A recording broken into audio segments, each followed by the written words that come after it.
Now, this episode that we have going today is going to be Jeff Bam from doombuggies.com and the Nostalgia podcast. And I just wanted to share my little story really quick. I've only been to Disneyland a couple of times. One of them was August of 2015.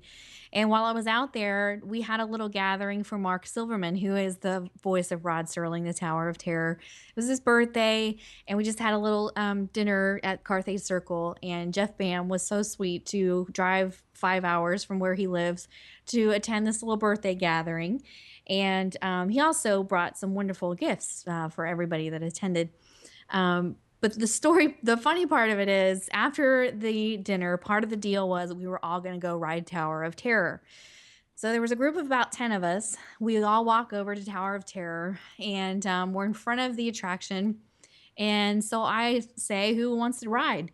And I think maybe one other person besides, actually one person wanted to go ride this thing, right? Me personally, I'm terrified of that ride. I don't ride it at home. I didn't want to ride it at Disneyland. But I thought to myself, I'm here with Mark Silverman, the voice of the Tower of Terror, and Jeff Bam, who runs doombuggies.com and is an author and does all these wonderful things with Disney. And the two of them are willing to ride Tower of Terror, and I'm not going to let them go by themselves. I'm going to go with them. So it was me, Jeff, Mark, and one of Mark's friends. We were the only ones. A friend of mine negotiated like the fast pass line, so we were able to get through the line pretty quickly, which is great for me because the longer I have to wait, the more scared I get. And there is a record. There are pictures online of little Krista between Mark and Jeff. I had their arms in each one of my arms, just absolutely screaming in terror and fear on this ride. Jeff, right before we got in the ride, he's like, my 5-year-old daughter, she really likes this ride. And I'm just going, oh, great. That makes me feel so much better for being a big chicken. But I did it, and I'm so glad I did. I'm so glad there's evidence that I did it, because that was just a riot and something I'll never forget. So there's a magical memory for you. But anyway, we've got a great show for you. I think you're going to love this one with Jeff. He's so fascinating and great to talk to. So without further ado, here's the one with Jeff Bam. Hi, this is Mike Purcell, voice of the Tomorrowland Transit Authority People Mover. As we approach the Tomorrowland Transit Authority station, our Grand Circle tour is coming to an end, but not to a stop, because you're listening to the Living the Dream podcast with your hosts, Krista Joy from DisneyWays.com and Joe Pardo from HowToDream.co. Hold on tight, because today's journey leads to tomorrow's dream. And get ready for the Living the Dream podcast. Only the best Disney collectibles and other kinds of treasures too. Barbies, toys, board games, Disney home decor, Mickey Mouse watches, and more are in stock for you at TD Collectibles. Inventory changes daily. They purchase Disney too. Just email a list of your items and include your asking price. TD Collectibles, located just moments north of Walt Disney World on 535 in Winter Garden, Florida. Find them online at eBay too. Username Snowball Bears, all one word. Call TD Collectibles today at 407 580 8757 or find them on Facebook at facebook.com/TD Collectibles. Today we have on the line for you Jeff Bam, author of The Unauthorized Story of Walt Disney's Haunted Mansion and founder of doombuggies.com. Jeff has contributed to numerous Disney theme parks Haunted Mansion events. Jeff was also an invaluable resource to Walt Disney Pictures during the production of The Haunted Mansion, starring Eddie Murphy. And he's also served on the Disneyland Creative Advisory Council. He is the founder of the Nostalgia podcast. Jeff, welcome to the show. Well, thank you. That's an amazing list. I don't know if I often hear it all put together. Wow. Hope I can live up to that. Hope I can live up to that. I think you will, Jeff. Absolutely. Could you start out by telling us about Mouse Meat? Yeah, okay. So Mousetalgia, my podcast, we are a sponsor of the Pacific Northwest Mouse Meet, which is what how do I explain it? It's kind of like the old school National Fantasy Fan Club meetings they had back in the the 80s and the 90s, or the Disneyanic Club. It's kind of a similar thing, but it's its own thing up in the Seattle area. And every year, Don Moran has a team of people that he gets together, and they just plan this event in Linwood, which is, I don't know, 20 minutes away from Seattle. They have a little convention center. He fills it up. I think there's about 400 attendees. That's a maximum amount that can fill that space, and he keeps it to that so that everyone has kind of an intimate experience with the Disney celebrities and the special guests. And it's a great time. We've done it every. I think this is our 6th year sponsoring, I believe, and as one of the sponsors, and it's always a great time. He's had, I don't know, Disney legends there, Tony Baxter and Marty Sklar and Bob Gurr, and just all kinds of Disney, Imagineers come to talk. This year, D23 came and did a presentation about the expo and the archives. It's just a really great time, and it's every.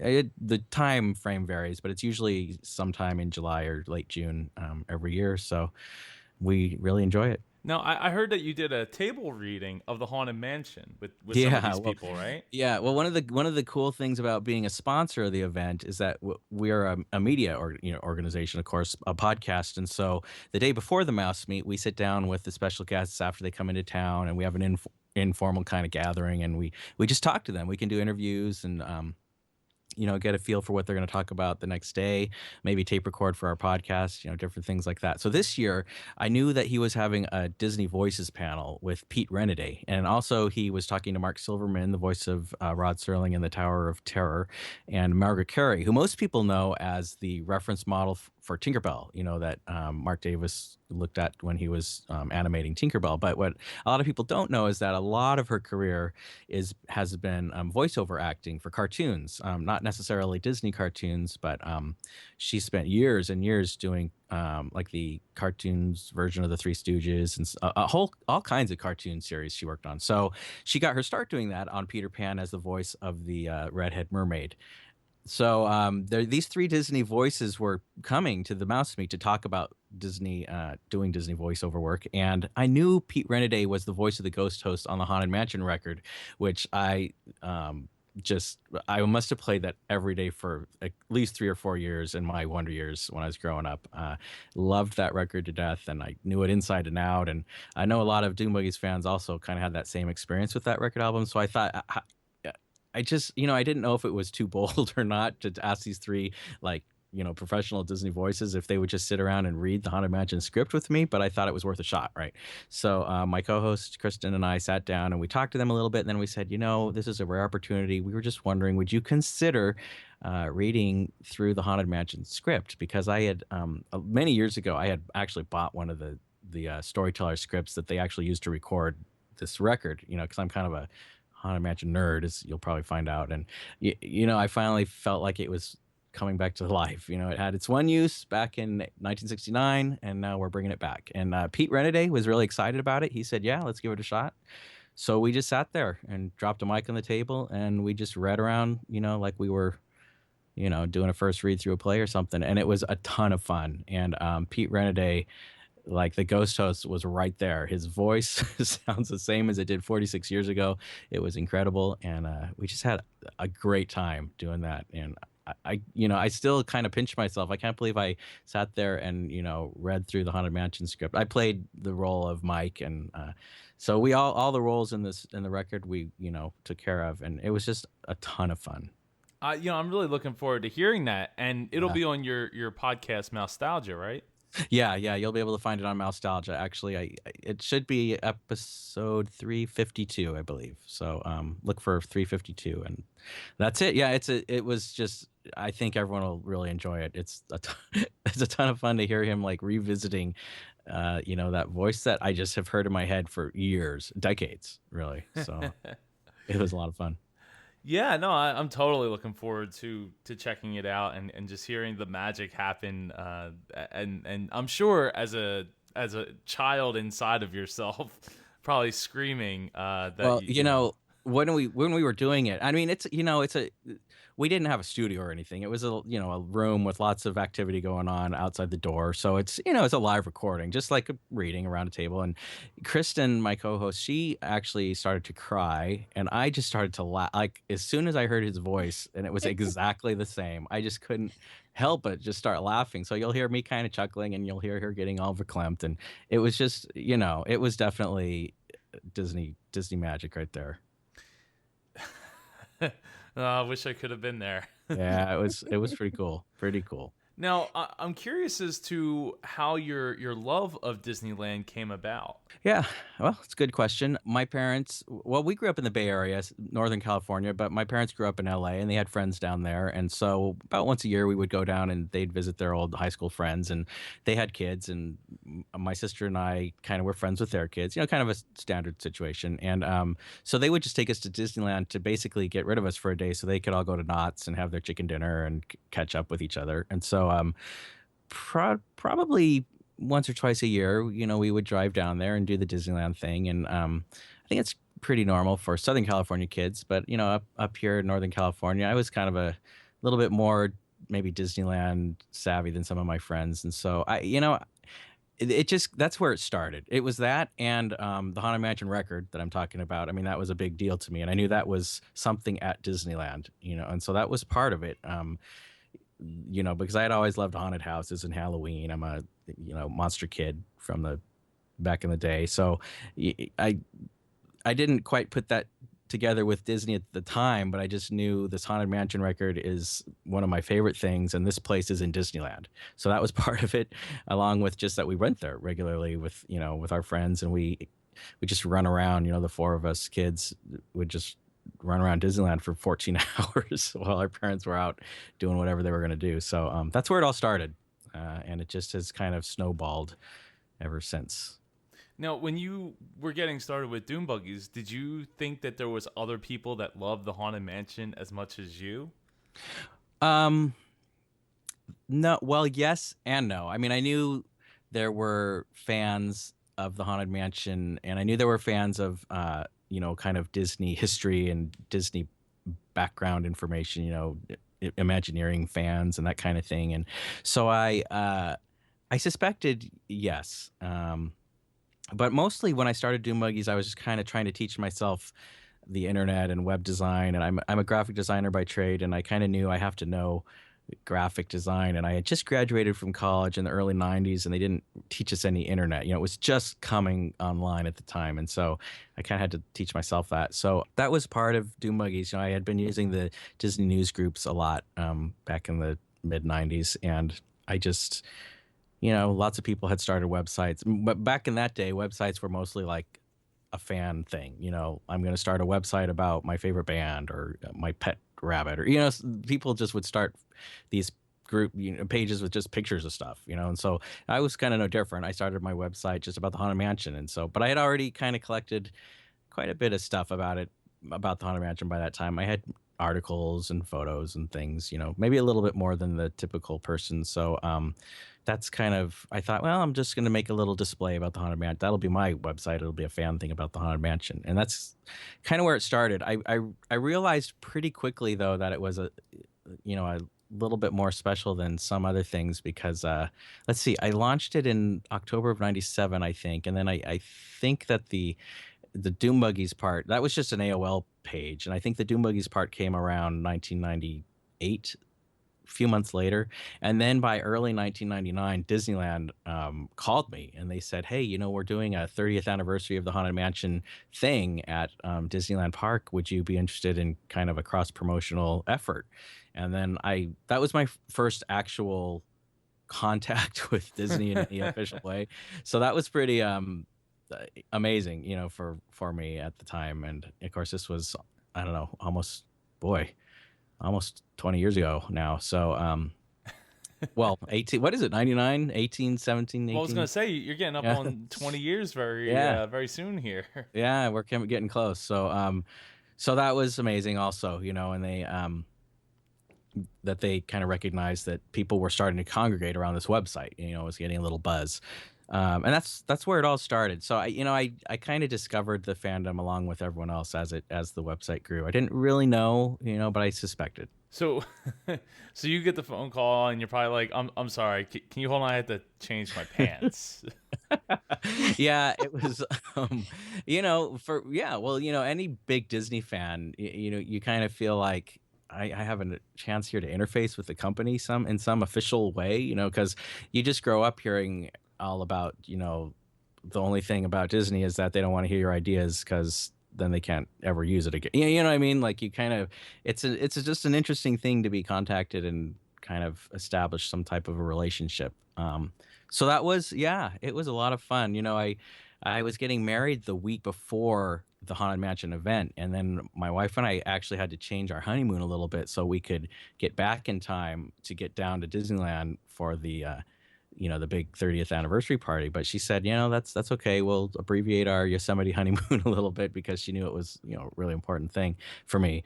And yeah, I met some Imagineers down there, that said, "Hey, we've seen your website and it's kind of cool." And it was kind of surreal, but kind of not. I mean, I was starting to get the idea of what the internet could possibly be. By that time, the website had been up for a year, almost 2 years, and I kind of knew. I saw that Disneyland could benefit, and it's just been interesting to watch them interface with fans ever since then. How they have chosen to interface with the fans of Disney online and in unofficial ways and such, as opposed to like maybe Paramount and Star Trek, which came down pretty hard on fans on the internet in the early days. So it just was an interesting journey, to take with Disney in certain ways. I mean, they certainly don't have an ongoing relationship with Doom Buggies at all, but we had that, and then a few times they'd have other Haunted Mansion events through the years, mostly at Walt Disney World. They had a few of those Happy Haunts balls type things they would do, I think in October. I don't remember exactly. And a couple of times they kind of interface with Doom Buggies a little bit for ideas or for promotion and that type of thing. And then when the Eddie Murphy movie was in development in 2002, 2001, that was another big thing for Doom Buggies because the studios, they really worked with us quite closely then, for promotional reasons, and so yeah, we've had quite a ride over the past 15, 17 years. Now, have you gotten to do any kind of promotional stuff down in Disney World with Haunted Mansion? Um, Not especially, or at least not related specifically to the attraction. Actually, I've never done, other than that 130th anniversary thing, that was directly Doom Buggies is going to cross promote, and we had a special deal, and they made a special lithograph just for Doom Buggies members and all that kind of thing. With Disney World, the only involvement we really ever had was with the Happy Haunts balls. I think the very first one, we were pretty involved, at least with bouncing ideas off of us. Like, do you think the fans would like this? Do you think they would like that? So we did a little bit of communication in that way. And then there might have been another one or two where we had a little bit of involvement with those. But it was only as consultant type. You know what I mean? Like kind of consulting. And then, when the movie came out, we had our event down at Disney World for the film. We had let's see, Jason Sorrell, who wrote the Haunted Mansion book. He came out and talked to us about the movie, and we were actually, Don Hahn and Rob Minkoff, the producer and director, were scheduled to come out and talk to us, but the movie was running a little behind on production, so they didn't make it out to our event. But that was at Walt Disney World, so I've been there for certain Haunted Mansion things, but nothing like directly related to the attraction, if you know what I'm saying. I definitely am picking up what you're putting down. Yeah, yeah. It's so Yeah. cool though. You've done some really amazing, unique stuff. Things that, Disney bloggers would only dream of. It's pretty cool. So I just want to take everybody back a little bit now. For our listeners who don't know, Harriet Burns was the first woman hired in the Walt Disney Imagineering department. Yes. And she became a Disney legend in 2000 and unfortunately passed away in 2008. Yes. Blaine Gibson, who sculptured the pirates and the presidents and all of that good stuff, he passed away just recently, July 5th, 2015. And Blaine also created the life-size bronze of Walt and Mickey Mouse standing hand in hand Yeah. partner statue. That's a Yes. really, really special thing. So, and those are used in the Disney parks around the world. Hmm. Um, Now, you have a really sweet story. You got to spend time with both of them. So, will you tell everybody about your event? And Sure. I yeah. sure. I mean, it was it was just a moment that I had with them alone, so I don't want to over dramatize it, but it was special to me. We had this 10th anniversary of Doomwig's event, and it was at Disneyland, and we had some special guests. We had Harriet Burns and Blaine Gibson coming, as well as Bob Kerr and Ex Atencio, all people that had worked on the Haunted Mansion. So the morning came and they arrived at the Grand Californian, and I met them at the door, and we checked them in, and then I helped them take their luggage upstairs to their hotel room, and we just got to chat a little bit about kind of, I was trying to keep it everything except for Disney. I didn't want to be, so tell me about these Hall of Presidents. How did you how did you sculpt all those? Right. I It's so didn't want to get hard. It's all. so hard I not to be know. that guy, but yeah. Exactly. But at the same time, like, I could sense that they were having a nice time, because it turns out Harriet and Blaine were really great friends, and they met all the time for dinner, and they would eat together and go out to restaurants, and I think they had a regular kind of a dinner date thing that they did. So it was kind of nice. I could see that they were comfortable with each other and enjoying their time, so I didn't want to turn into the Disney nerd. So it was, I'm glad that happened, because I got to speak with them just about life, and they wanted to know, so they knew they were coming to speak to Disney fans, and they knew it was some kind of a media computer thing, but they, at that time, neither one of them really knew much about what website entailed. They knew it was a website, but what does that mean? So we had a little bit of conversation about what's a website, and it's, there's nothing more humbling than trying to tell someone why a website matters, when they don't Mhm. know, because do websites really matter all the time? Maybe they're not the most important thing. So, but I was trying to kind of explain what it was all about, and how fans would congregate and gather, and they could learn things, and they were really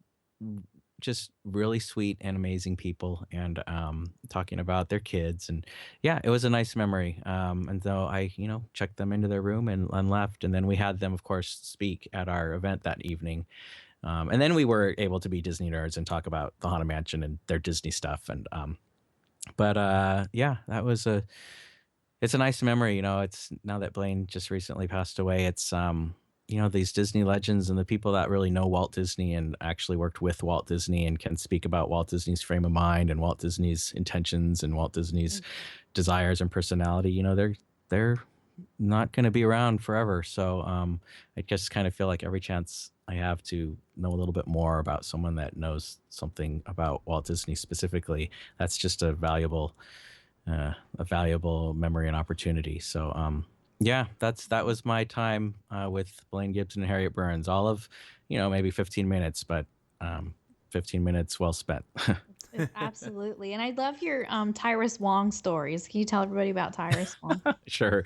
Tyrus Wong, of course, he was an artist for, I don't, well, he's very well known for Bambi. I mean, the look of Bambi is really largely based on the watercolor kind of art direction that Tyrus Wong put together to develop the look of Bambi.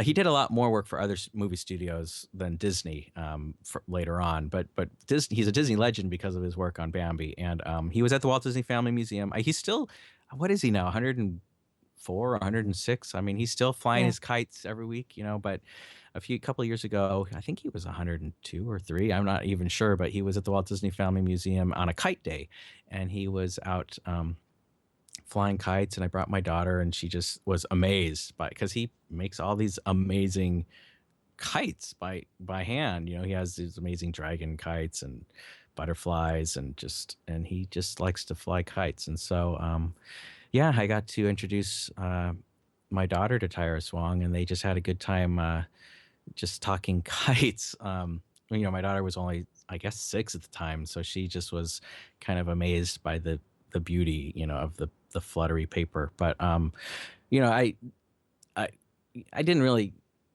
all these little memories and moments you get as a Disney kind of a media guy. It's just sometimes it's overwhelming. There's so many little Mhm, tiny bits and pieces. It's like a big puzzle that I'm starting to build for mhm, my head in my head. And like I don't know Tyrus Wong. I didn't spend a lot of time with him. I went to the press event for his exhibit and spent a little time talking to him there. And then the next week we had this kite day. But it still is a little picture of who the kind of man he was to watch him with my daughter and to see him kind of hold her hand and show her his kite. It's just another one of those little Disney mhm. pieces of the puzzle, that are Yeah. in to make me who I am. So yeah, that was Absolutely, and, you have a real job that helps pay bills and, yeah. it's like this job, we kinda get paid in memories and experiences and, Yeah, things like that, and you take them with you sure. forever, and, okay, so this is the last story I'm gonna make you tell, but I love the one about, Richard Sherman too and how you happened upon his birthday party. Yeah, I did literally happen upon his birthday party. It was boy, I hope this story. I mean, I've told it before. I know, and these stories make me sound like a person I'm not necessarily. I do know Kevin and Jody, Kevin Kidney and Jody Daly for many years. I've known them. We're what are we, professional acquaintances but friendly with each other. I very much admire their work, and we might sit down and have a hamburger once in a if I'm in Anaheim and they're not busy. So I kind of know them. Well, we had been doing some stuff together with Nostalgia, and it turned out that they were having a surprise birthday party for Richard Sherman 2 years ago. I think it was his. Now I'm embarrassed to say I don't remember. I think it was his 80th birthday, but Mhm. what which birthday it was, I suddenly can't remember. But it was 2 years ago, and so they said, would you like to come? And I thought, well, Richard, did you say would I like to come to Richard Sherman's birthday party? Maybe maybe they meant would you like to design the invitation or something? But they said no. Would you if you're free, come on, stop by. So yeah, I brought my nostalgia co-host and we went over there, and it was, it's another time where Richard Sherman doesn't know me, but he was the most gracious man that I've ever met. He greeted every person that came to his party like they were his best friend. He took us, shook our hands, held our just asked us about ourselves and what we were doing, with our lives as if it was important to him, which maybe it was because he's that kind of guy, and we just had a time where we got to sit in the parlor and he would play songs. I mean, he must have spent 40 minutes just playing his songs and we were all singing along with Richard Sherman playing his songs. So how does that how does that happen that I'm sitting somewhere with Richard in someone's living room with Richard Sherman playing his songs and just having a big sing along? Like, how does that happen? Mm. But it did. So it's another one of those magic Disney moments. Yes, absolutely. Well, I kind of can kind of relate to that because since I talked to you last, that actually happened to me, but with Robbie Sherman, the son of Robert Sherman.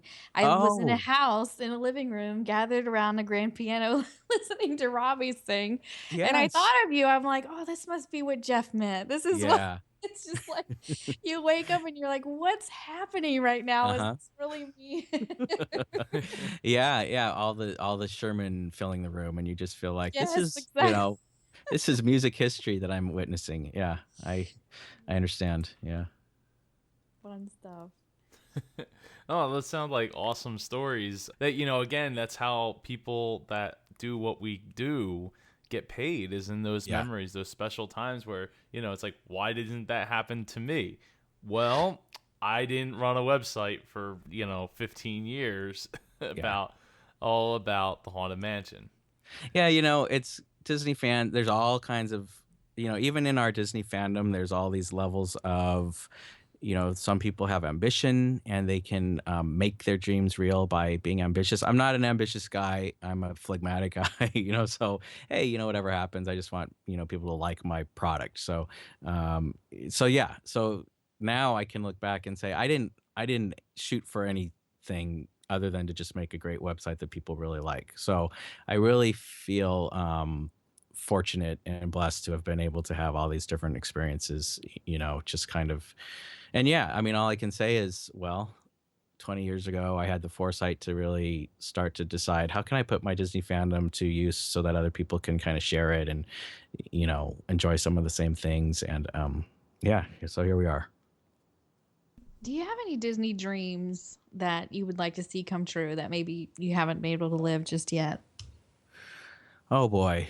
I would like to go to a Disney theme park out of the United States. That's what I would like to do, actually. My Disney dream would be to go to maybe Shanghai Disneyland or Disneyland Paris or Tokyo, any of those parks. Because now that I know some of the people that have, worked to build those places, it takes on a whole new, um, what's the word? I mean, whole new meaning, I guess. But just my whole picture of what those places are is different than just like another country's version of Disneyland. It's now, I know some of the Imagineers that have worked on these things and some of the efforts and some of the struggles they've had, in getting things done and all of that kind of stuff. And so it makes it just a lot more intriguing to me, to think about, those places. And so that's probably like the key thing that comes to mind when you say, what do you want to, what's your Disney ideal dream? Probably to travel out of the country and go to China and Mhm. go to Disneyland or Disney Shanghai, something like that. Yeah, Shanghai. Yeah. Absolutely. Yeah. When that opens, that's going to be, that's going to be a place for sure. Yeah. Yes. It's a great dream. You might even have a nostalgia meet in at Shanghai. Who knows? I don't know. The way you're going. Who knows? Jeff, I'm curious to let everyone know more about your book. Okay. Yeah. Well, actually, another thing that started years ago, maybe I think it was 7 years ago, I wrote kind of not a chapbook, but like a really quick book because I was scheduled to speak at a haunted house convention down in LA, and I really didn't have anything representing Doom Buggies at all. And I thought, well, I could put a little scrapbook together, just to kind of sell at the convention. So I did. I wrote this book up and I sold it at the convention, and people liked it. It was kind of a scrapbook of Haunted Mansion stories and thoughts and pictures and. It kind of then people enjoyed it, and I sold it on from the website a little bit, but I never really thought much about it until maybe 2 years ago. I thought, um, have more resources now, because at the time it was mostly my research and my collected media, but over the years I've been able to make relationships with some of the old Imagineers, and so I had more resources to really make my own story about the history of the Haunted Mansion, because there are a lot of pretty accurate tellings of various parts of the history of the Haunted Mansion, like the Museum of the Weird with Rolly Crump. That story's pretty well told, and Yale Gracie and Rolly Crump and how they would work together in a warehouse and make up special effects to show Walt Disney. That story's pretty well told, and so there's all these different stories. But I kind of felt like I have this unique opportunity to just weave this into one long story, so people can really get a feel for what is the narrative behind the creation of the Haunted Mansion, because it went on for so many years. It's kind of a unique attraction, and I believe in that sense. I mean, Walt had lots of things in his head that carried for years, but one of the things was this idea of having a haunted house in his theme parks. And so I just thought that's a great story. And now that I have the ability to talk to some people that were there and knew Walt Disney, I'm going to take advantage of that and do some interviews and make a real book. And so that's what I did. And it kind of sprung from that original manuscript that I did a number of years ago. But it's, once I fleshed it out and turned it into a narrative book, now it's like 3 times as long as that original book. So it's a pretty good solid telling of the Haunted Mansion. I'm pretty proud of it, and I think it pretty much tells the story without, there's a lot more little minutia and details and tiny little stories I could put in there. It could be a 300-page book probably, but it's about one theme park attraction. So, my editor and I, we always tried to keep in mind, we want it to be appealing to anyone that's just intrigued by the Haunted Mansion. Like, is there some people might not even realize why is there even a book about this? It's just a ride, and we wanted it to be that if someone saw that I had a little blurb from Guillermo del Toro on the cover that said, "This is a great book," and then they thought, well, it's just about a ride. What's so great about it? That they would, it wouldn't be so overwhelming that they would think this is just Disney nerd talk, but it's actually a great story, about how Walt Disney wanted this haunted house and how it finally, he passed away before it finally was realized, but how it finally ended up coming to be. So that's the story of how and why I wrote this book. And it's a great little book, and I'm not really a reader, but I took this with me on a vacation and read through it in one sitting. I mean, it's a great book, so I hope everybody will pick it up. You can still order this, right? People can still Oh get yeah, it. it's Yeah, on Amazon. Yeah, cool. just Yeah, we'll put a link in the show notes for everybody for sure. yeah. And I know you're working on a couple, and down the road we'll have you back on the show to talk about your new books. Oh, thanks. The one last thing, I know that you just got back from the Disneyland 60th anniversary. Yes. You're fresh back from the trip. So, Yes. do you want to share kind of a synopsis of how everything went and what you thought? Yeah, well, it was a fun time. Weather was a little bit difficult that weekend, but that's neither here nor there. It was how do I say it? Disneyland is a special place to everyone for different reasons, you know. So it's really interesting how that place has grown and evolved over the past decade or so. And you know, you hear the generalizations about it's a locals park, which it is, and you know, so because of that, there's these differences from Walt Disney World and whatnot. But for me, it was I had never been there on an anniversary day. I think the 54th anniversary day I was there because D23 had a little thing, but I'd never been there on you know, an important anniversary date. So that was important to me that I get there and kind of experience, you know, what do they do to commemorate? You know, is it going to be meaningful to me, or is it just going to be tacky, or what's going to happen? You know, I really wanted to know. So it was, you know, understated and nice. You know, it was interesting to be on Main Street, crowded. I mean, you could look back and forth from the partner statue all the way back to the train station. Main Street was packed with people. And, you know, the Main Street music was playing. But then when they made the announcement that, you know, we're going to begin, and then the Main Street music stopped, there was this amazing, not silence, but like pause, you know, like reflective kind of waiting time where people were just kind of sitting there waiting to see like what's going to happen. And I'd never ever experienced anything like that. You know, Disneyland is always full of Mm. chattery people, and so that was really notable to me. And then Michael Koglazer came out, and he announced a couple neat things. Disneyland's going to be giving $1 million away in grants to various charities, and that was pretty cool. But there was a moment where Richard Sherman came out, and I mean, I've heard him tell the story about how Walt's favorite song is "Feed the Birds" from Mary Poppins over and over. I've heard that a million times, but it still was, you know, every time he says it with such sincerity in his heart that he's playing this for Walt again, that it always gets you, you know. And so he came out Mm. and he sang with, I think her name's Ashley Brown, Mary Poppins on Broadway. She came out and sang it, and he played "Feed the Birds," and that was beautiful and quiet. And then, you know, then it was over. We sang "Happy Birthday" to Disneyland, and then it was Happy Disneyland again. You know, big party. They had endless cupcakes, all the cupcakes you could eat all day long. So that was a little bit tempting, but you know, we managed to just keep it to 2 cupcakes each because they were kind of, you know, I didn't want to, you know, carry around all that cupcakes in my stomach all day long. And it was fun. You know, it was the first day of the Disneyland's new band, the new Disneyland band, which I don't know if you heard the hullabaloo about the Disneyland band, but the No. original. So a few months ago, the original band was given their papers that this is the end of your, you know, contract, and Oh, no. you're gonna have to reapply, right? So it was a big deal. You know, everyone was fussing about it online because you know, the Disneyland band is kind of a tradition on Main Street. They sit there under in a you know, in an arc under the umbrellas in Town Square, and they play their traditional Disneyland songs, and it's just been a thing for ever since Disneyland existed, you know. And so when people heard, you know, everyone's going to get their notice and have to reapply, there was a lot of consternation about that. Mhm. Not on my part, you know. You know, it takes a lot to get me worked up about changing something at a Disney park, and I'm not sure why, because I am heavily involved in the nostalgia business. Mhm. My podcast is named Nostalgia because we look back and reminisce about the glory days of Disney, you know, Disney stuff. But for some reason, you know, I just don't get worked up about it. I'm the same way.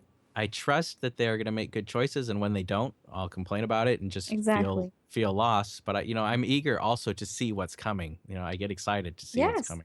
Mhm. So similar here. And so the new band debuted, and it was a lot of fun. It's like a marching band, or basically a performance band now. It's different. They play jazzier music, and they do a little choreography, and they take it around. So the band is all over the park now. It used to be pretty much they'd march down Main Street and sit in town square. Because it was an older band also, and made of seasoned performers. And now you can tell it's a lot. There's a lot of college band type kids in it. It's a younger band for the most part, Okay. more active, but it's a different sound. It's you know like a competition marching band now, and Mm. I thought it was really cool. They did a great job of recreating the Disneyland band. Kind of a shame, for the how what has to happen to make that kind of change, but that's what happens to make that kind of change. So Right. I enjoyed it. That was new, and we got to hear the debut of the Disneyland band. What else did we do? Boy, I don't know. It was, Did you get one of those buttons? I love the yeah. buttons. Yeah, Oh, I actually got, well, I don't know if I should say this. You weren't supposed to get two buttons, but one, we went into DCA, and my friends and I, we hadn't put ours on because we are collectors. Like, we wanted to save them, and right. they just figured we didn't have them. So they handed us more. And I guess Yes. maybe we could have complained, but we took their buttons. So we have two of them. And, and they, of course, print up those guide maps, special on special days. And so inside of your special guide map, if you flip it over, there's a original opening day guide map with all Wow. the same content from the original day, which is cool. And of course, you take a handful of those, but how many of those do they print? Maybe 80,000. Yeah, It's it's not okay, Jeff. it's not going to be a collector's item. No matter how cool it is, it's not going to be worth a ton of money. But still, it was really neat to see. Yeah. And what else did they have? The cupcakes, and the Orange County Register gave out free souvenir newspapers. They reprinted their original Disneyland souvenir newspaper that Oh, they printed back in 1955. They reprinted it and gave those out to everyone, or at least say, I don't know how many of those, because I know some people didn't get one of those. But when you came I in, thought I saw something on Periscope and it was a line of newsboys giving them out. yeah. So Is that they right? maybe, I mean, it was just some guy gave us ours, but I mean, they must have been everywhere, to hand these to Hmm. everyone. So and I don't know, the newsboys, they could have also been handing it, because they also still had the Disney California Adventure newspaper that they have every day. They were giving those out also. It wasn't special for the day, but it could have been. So I don't know. I'm not sure. But Yeah. but this was really, it was really, that's possibly my favorite souvenir of the day. It was very cool, and everyone that was there early enough got one. And it just has a ton of stories about Disneyland's opening day and history, and a reprinted section, and it was just super cool. So it was a great day. I mean, kind of crowded. So it was, I actually think, possibly less crowded than they expected. I'm not positive about that, but I know, like, midday they were actively seeking out people to take cupcakes. Like, the cast members had started walking out into the park with trays of Wow. cupcakes, because originally there were just two places where you could get the cupcakes out on either end of the park. But by the middle of the afternoon, you would walk through, and there would be cast members carrying cupcakes on trays, just handing them to people. So I know they made like 100 and some thousand cupcakes. Like, just Wow. there were cupcakes for as many as you wanted to eat. But I think they may have had, I don't know. I don't remember hearing that the gates ever closed at Disneyland, and sometimes on crazy days they'll actually have to close the gates for a while Mhm. and not let people in. So I didn't hear that happen, but I haven't, honestly, I just got home yesterday and I haven't read up anything about what happened. So I I think it was very crowded, and I only went on, I think, two attractions that day, but that was by choice. I didn't want to wait more than an hour and a half for any line. But it was a lot of, but like, all this new stuff was happening. The band was out, and we listened to the Royal Street Bachelors with the Mint Julep in New Orleans Square, and then they had a new mariachi band playing over at the Rancho de Zocalo. So there's lots of music, and just I had a great day just kind of soaking it in. So It's yeah, wonderful. it was Yeah. a good Well, day. thank you for sharing. You're fresh back, and it's so fun to hear from someone Yeah. that's been there. And thank you for sharing that. Oh, sure. Yeah. So with that, we're kind of coming up on the ending here. So I guess we'll close up the show. Was there anything else that you wanted to share, Jeff? Oh no, buy my book. It's a great book. Yes, And buy the go book. go find Absolutely. it. Find my book. Yeah, you can get it at doombuggies.com/book. And it's published by Theme Park Press. I would like to say Theme Park Press is kind of a boutique Disney publishing company, but Yes. they are putting out some great books this year. I know just last year, Bobby Burgess, Mouseketeer Bobby, put out his autobiography, but there are just a number of really important historical Disney books coming out from Theme Park Press. And of course, there's also the tell all college program books. He has got kind of the gamut of Disney kind of books, but there are Mhm. some really great Disney history books coming out this year over there. So you might check out Theme Park Press. I don't get anything for saying that or anything, but I just am really kind of excited about some of the stuff that's coming out from them this year. Just great things. So, but yeah, that's my publisher, and you can find my book there, or just go to Amazon and type in Haunted Mansion Jeff Bam, and it'll pop right up. Yes, absolutely. Oh, wonderful. Thank you so much for sharing. And Jeff is Sure. just such a humble guy and just would rather not, tell these stories, but I pull them out of him because you guys need to hear it. And I'm so thankful to you, Jeff, for opening up with us and Uh, just well, so you're special. welcome. So thank you very much. And thanks for taking the time to be with us Thank you, today. Jeff. Oh, sure. Thanks for having me. All right, everybody. Thank you for tuning in. We appreciate it. And just remember, this journey is yours. So enjoy each and every step. Thank you for listening to today's episode of Living the Dream podcast. We know there's a lot of great shows out there that you could be listening to, and we appreciate you taking the time to tune into ours. Remember to check us out online at livingthedreampodcast.com. The greatest compliment you could give us is going to Stitcher Radio or iTunes and leaving us a rating and review. It helps us get the message out there to other dreamers. It sure does. And until next time, I'm Krista Joy. And I'm Joe Pardo. And remember, today's journey leads to tomorrow's dream.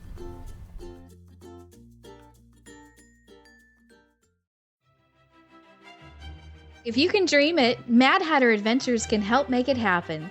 Mad Hatter Adventures specializes in everything from family trips, corporate travel, and last-minute getaways. Let Mad Hatter Adventures take the stress out of planning your trip and help save you money. There's no charge for their services, and they specialize in Disney vacations. Visit madhatteradv.com or give them a call at 1-844-M-HATTER today to find out more. Make all your travel dreams come true by calling 1-844-M-HATTER.